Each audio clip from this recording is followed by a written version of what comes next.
The darkness was not just the absence of light in the small, curtained room where Serafina hid. It was the suffocating weight of 12 years stealing her life, drop by agonizing drop. 12 years. It was enough time to raise a child to the cusp of adolescence, enough time for fields to lie fallow and be renewed.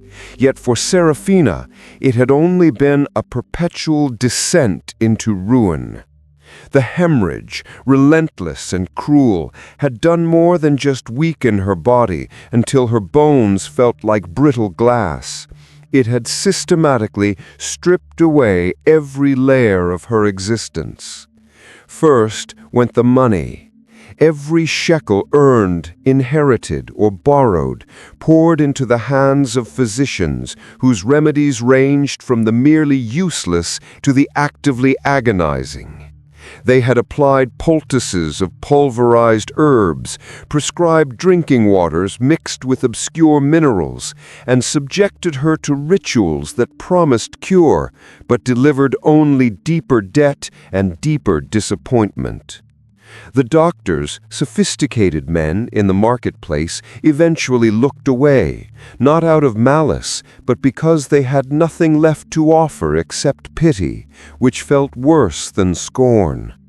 Next went her status. Under the law, her condition rendered her perpetually unclean, a walking source of defilement. She could not touch her husband, should he still be around. She could not hold a neighbor's child. She could not sit on the same mat or share a communal cup.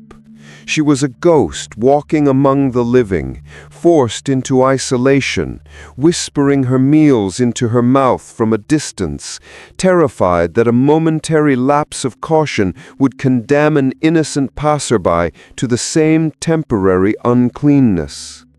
Today, the darkness felt absolute. The last scrap of inheritance had been spent months ago. The small house, once vibrant with the smells of baking bread and dried lavender, was now silent, sterile, and cold. She was starving, not metaphorically, but truly, physically starving, too weak to work, too ashamed to beg, and legally forbidden from receiving charity due to the risk of defilement. The hemorrhage was worsening, the exhaustion was bone deep. She knew with a terrifying certainty that pierced through her residual fear that the end was near. She had tried everything the world offered, knowledge, wealth, ritual, and found nothing but emptiness. There was only one option left, a terrifying, blasphemous, desperate gamble whispered on the wind, a rumor about a man from Nazareth, a carpenter who spoke with authority and healed with a touch. It was an act of final, reckless defiance against the reality that had imprisoned her for 12 long years. She knew the penalty for public defilement. If she were caught, the crowd might stone her. But what was the fear of death when she had already been dead for 12 years? The true agony of Serafina's life was not just the constant physical draining, but the psychological torture of untouchability. To be unclean in that society was to be fundamentally outside the covenant, outside the warmth of God and man. Her very presence was a threat, a violation. Imagine living perpetually behind an invisible wall of quarantine, where every glance from a passing face carries judgment and distance. She recalled the day, perhaps 7 years into her affliction, when her small, desperate hope to be secretly cured had led her to the city of Tiberias, where a renowned Roman doctor had set up practice, promising methods unknown to the Jewish world. She sold her mother's silver brooch, the last piece of true familial heritage, to pay his outrageous fee. His cure was a bitter decoction of unknown desert roots and a terrifying regiment of fasting that left her weaker than before, but no cleaner. She spent years researching folk remedies, tying amulets of mandrake root around her waist, consuming disgusting mixtures of dried dove's blood, and sleeping with specific psalms written on scrolls tucked beneath her pillow. Every attempt was a flare of hope instantly extinguished, leaving her poorer, sicker, and more profoundly isolated. Her memory was a gallery of shame. The moment her sister-in-law snatched her own child away when Seraphina tried to offer a small toy. The cold, hard stare of the synagogue elder who saw her attempting to listen to the Sabbath reading from the shadows of an alleyway. The constant, low-grade fear that gripped her every night, realizing that if she died in her solitude, her body might not even be given a proper burial, lest she contaminate the earth itself. She was trapped in Leviticus 15, a living, breathing verse of ritual prohibition. The law, designed to keep the community whole, had instead made her fragment. The irony was devastating. She was suffering from an ailment that continuously expelled life-giving fluid, yet the rules dictated she must keep herself constantly separated from the life she desperately needed. This forced separation forged a terrifying internal landscape.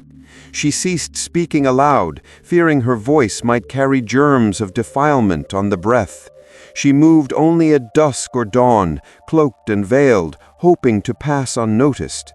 The world had become a jagged, dangerous place, filled with people she must avoid, not because she hated them, but because she loved them too much to risk their spiritual well-being. The rumor arrived on the dusty breath of a traveling merchant, one who usually avoided her isolated corner of the town.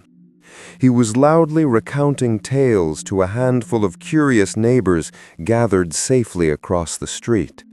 Tales of a man whose touch could reshape reality.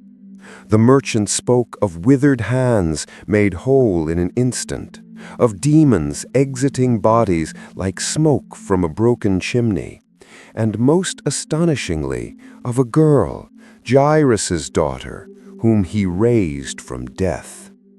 Seraphina listened, concealed behind the thin, tattered curtain of her window, her heart hammering a frantic rhythm against her ribs. Death. If he could defeat death, surely he could defeat this relentless draining. The tales were fantastical, bordering on the impossible, the kind of stories you dismissed as hyperbole intended to sell cheap wine. Yet they resonated with a deep, forgotten chord in her soul. She had exhausted all human means, and here was a possibility that defied all logic, all medical knowledge, all rabbinic prohibition. The crucial difference between this Jesus and the fraudulent healer she had encountered was the lack of conditions, the absence of fees, the sheer, unsolicited nature of his power. He didn't ask for payment, he just healed. The logical part of her brain, the one conditioned by years of failure, screamed caution. This is delusion. This is your last, mad hallucination before the end. But the desperate, dying part of her soul, the part that still remembered the joy of standing clean under the Galilean sun, seized upon a single detail repeated by the merchant. People were often healed simply by touching the fringe of his cloak as he passed. Not his hand, not a direct interaction, but the hem. A passive, anonymous touch. This detail was Seraphina's lifeline. If she could maintain her anonymity, if she could steal the cure without contaminating the holy man, perhaps she could escape the double punishment of eternal defilement and public judgment. The plan formed in the suffocating silence of her room, cold and desperate. She would risk the public contamination. She would breach the sacred boundaries of the law, but she would do it in silence, invisibility her shield. She would treat the healing like a thief treats a priceless jewel. Take it quickly, vanish, and let no one be the wiser. She spent the entire night preparing, not by gathering provisions, but by gathering the meager shreds of her failing strength. She prayed, not the practiced prayers of the synagogue she was forbidden to attend, but primal, guttural cries for mercy, asking God not for forgiveness for her planned transgression, but for the swift, silent effectiveness of the act itself. Dawn broke, not with the promise of a new day, but with the terrifying urgency of her final chance. The news was that Jesus was headed to the area of Capernaum. She had to move now or forever be lost. The journey was a slow-motion descent into torture. The distance from her isolated dwelling to the main thoroughfare was perhaps only a few hundred paces, yet each step felt like traversing burning coals. Serafina had wrapped herself meticulously, thick layers of dark, coarse linen, designed to obscure her form and, crucially, to contain any possibility of contamination. Her face was shrouded by a heavy veil, making her vision tunnel-like and restricted, hiding her identity but also amplifying the claustrophobia and the rising panic. She moved like a hunted animal, hugging the shadowed edges of the buildings, shrinking away from every sound of approaching footsteps. Every cough, every loud voice, every child's cry made her flinch, convinced she had been spotted and identified. Her weakness was overwhelming. 12 years of constant blood loss had leached the marrow from her bones. Her gait was unsteady, a jerky, desperate shuffle.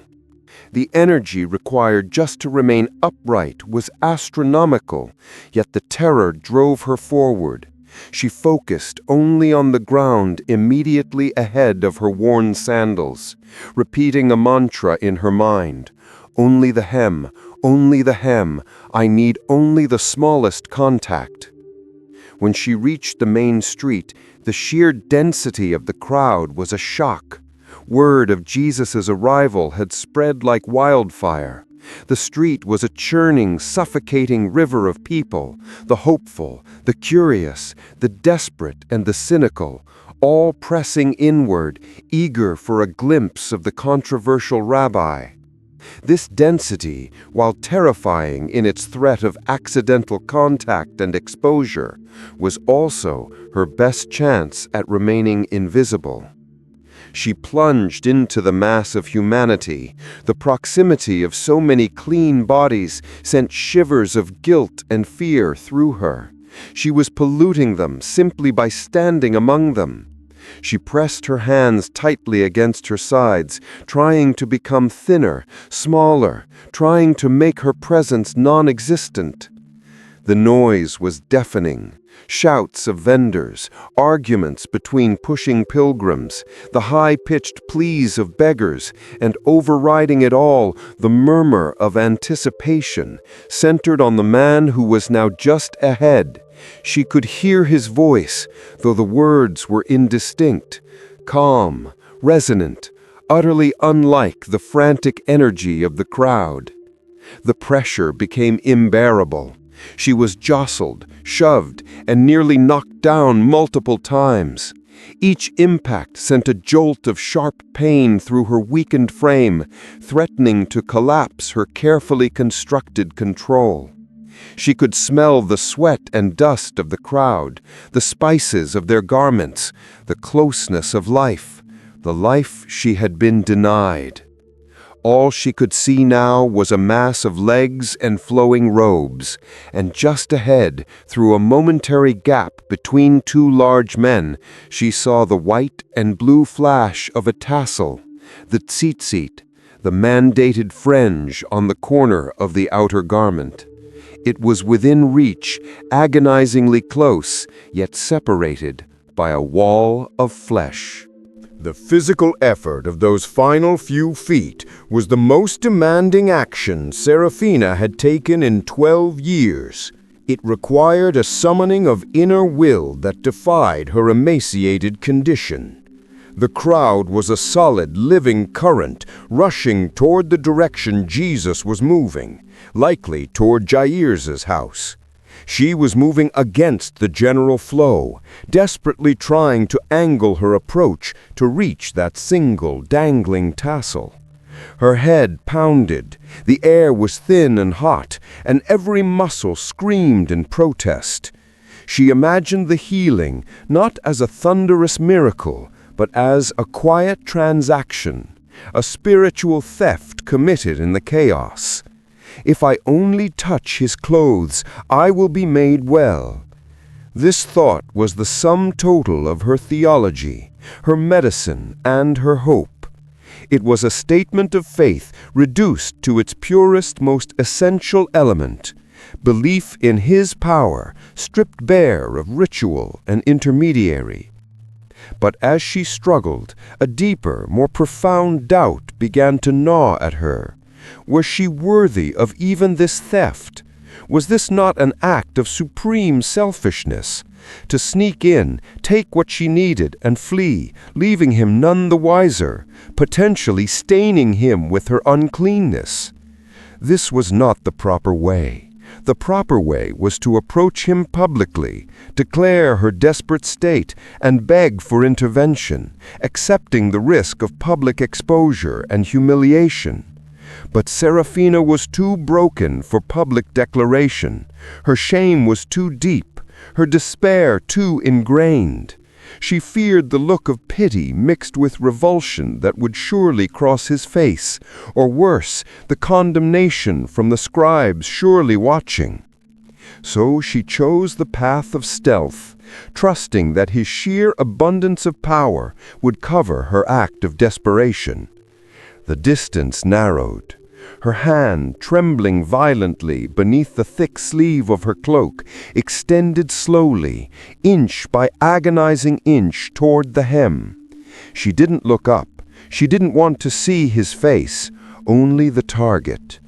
The tassel swayed slightly in the jostling of the crowd. This moment demanded everything she had, all the wasted savings, all the years of isolation, all the desperate prayers distilled into one brief clandestine movement. And this brings us to a crucial question, one that reflects the very nature of seeking solace and meaning in our own lives, especially when we feel utterly broken and marginalized. When you are facing your deepest despair, your 12-year hemorrhage of the spirit, do you believe true healing requires a grand public declaration of faith, risking shame and judgment? Or can true connection happen in the most private, quiet, and even anonymous act of reaching out? Where does true courage lie? In the public plea or the silent, desperate touch? Take a moment, feel the pressure of Serafina's choice, and let us know your thoughts in the comments below. Can faith ever truly be silent, or must it always be proclaimed? The tassel was rough wool beneath her fingertips.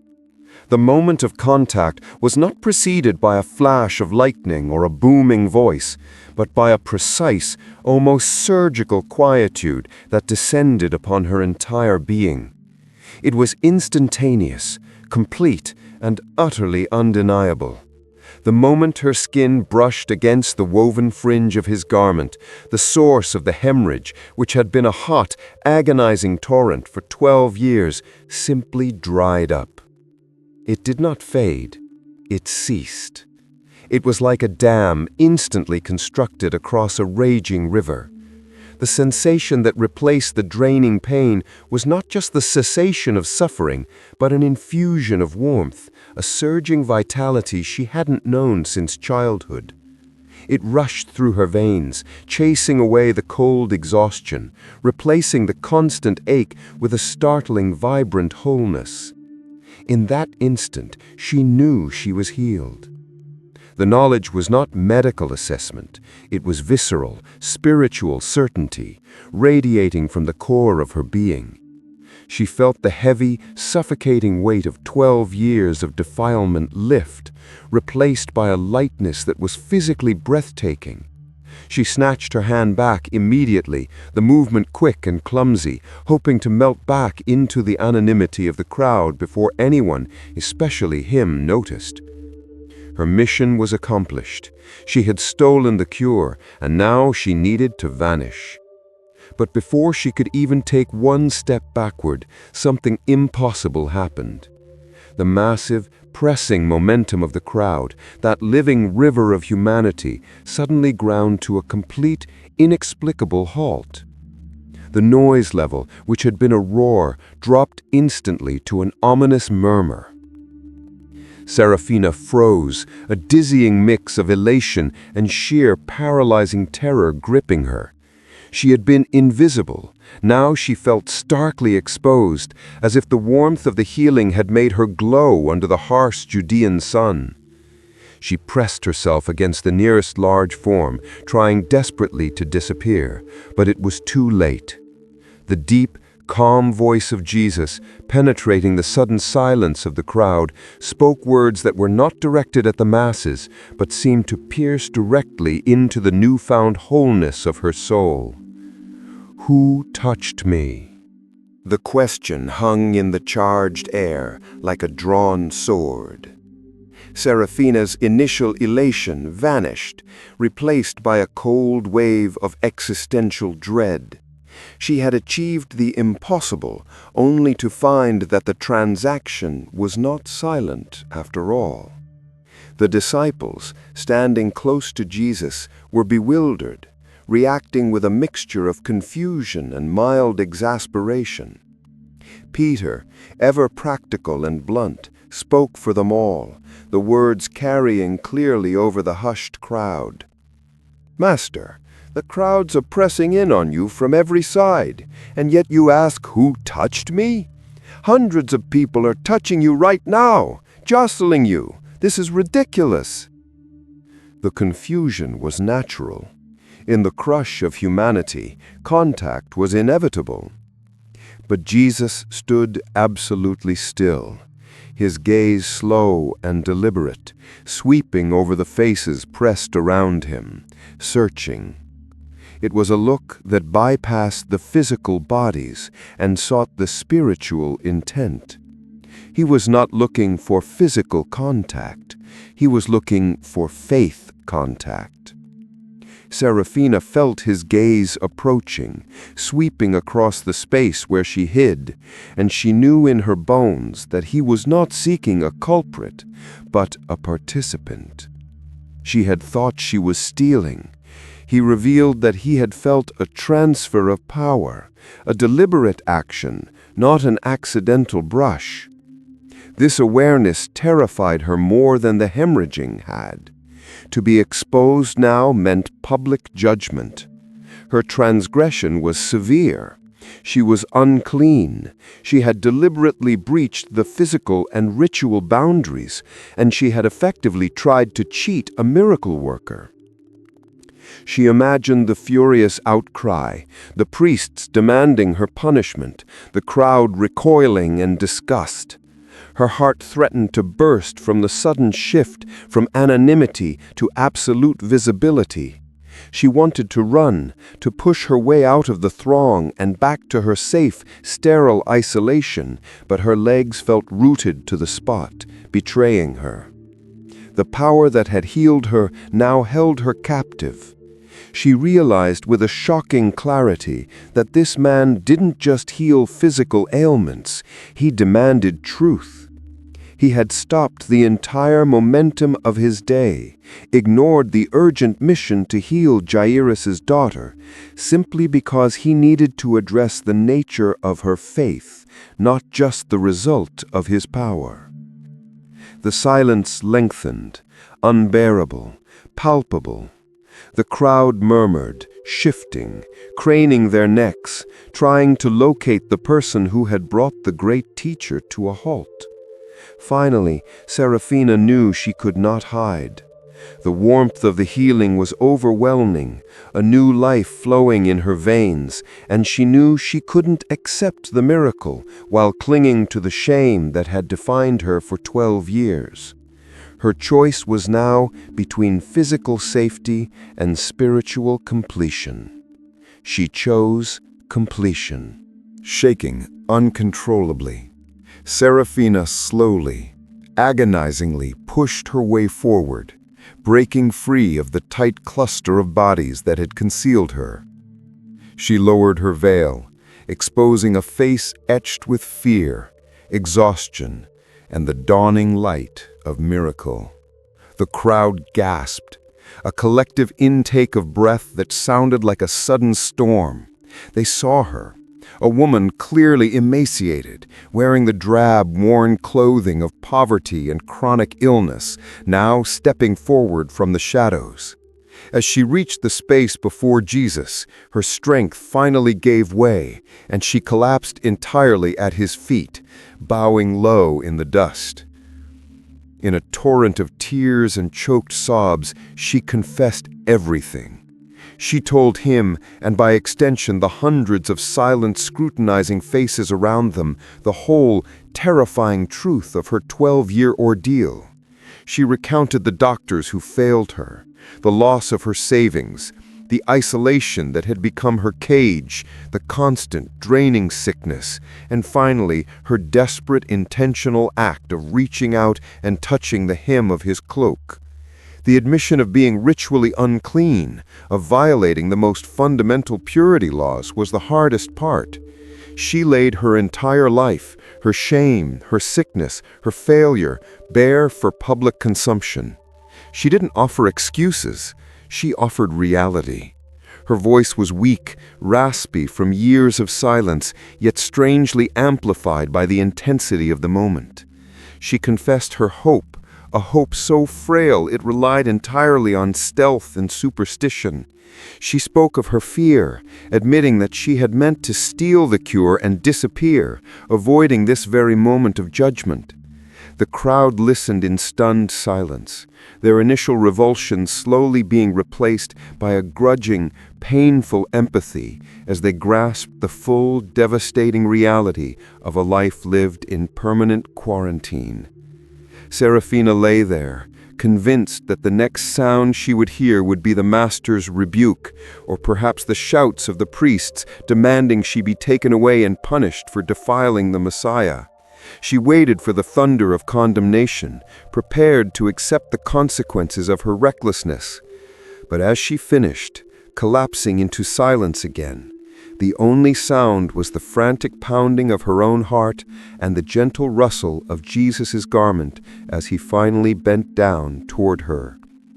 She kept her face pressed to the dust, unable to look up, certain that his judgment would scorch her. Instead of the condemnation she expected, the first word Serafina heard was a term of ultimate intimacy and respect, a word that shattered the isolation of 12 years. Daughter. That single word, spoken with profound warmth and authority, ripped through the veil of shame she had worn for a decade. It was an acknowledgement of her humanity, her worth, and her relationship to the divine, a total restoration of dignity that transcended any physical cure. Jesus did not chastise her for her stealth, nor did he focus on the physical act of touching his garment. He looked past the ritual transgression and straight into the desperate core of her belief. He lifted her gently, forcing her to stand before the crowd not as an object of pity or scorn, but as a testament. His voice was strong, carrying the message not just for Serafina, but for every desperate soul watching. Daughter, your faith has made you whole. Go in peace and be free from your suffering. The emphasis was not on his power. He knew his power had flowed out, but on her faith. This was the profound lesson. Many in the crowd had touched him that day. They pressed against his body, jostled his robes, and brushed against his skin, yet none had drawn healing power, because none had approached him with the complete, desperate, focused belief that Seraphina possessed. The healing wasn't magic emanating from the fabric. It was power flowing into a conduit of belief. He affirmed her public confession, transforming her moment of greatest shame into a public declaration of God's grace. He did not let her remain anonymous, because anonymity would have left her with a secret cure, but a spirit still burdened by guilt and isolation. The public validation was essential for her reintegration into society. She was not just physically cured, she was officially, socially, and spiritually clean. The law, which had imprisoned her, was superseded by the love and authority of the Messiah.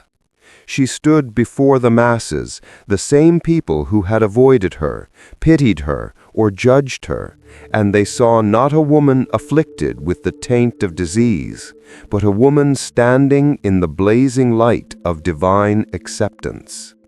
The healing of the body was simply the outward sign of the inner healing of her soul.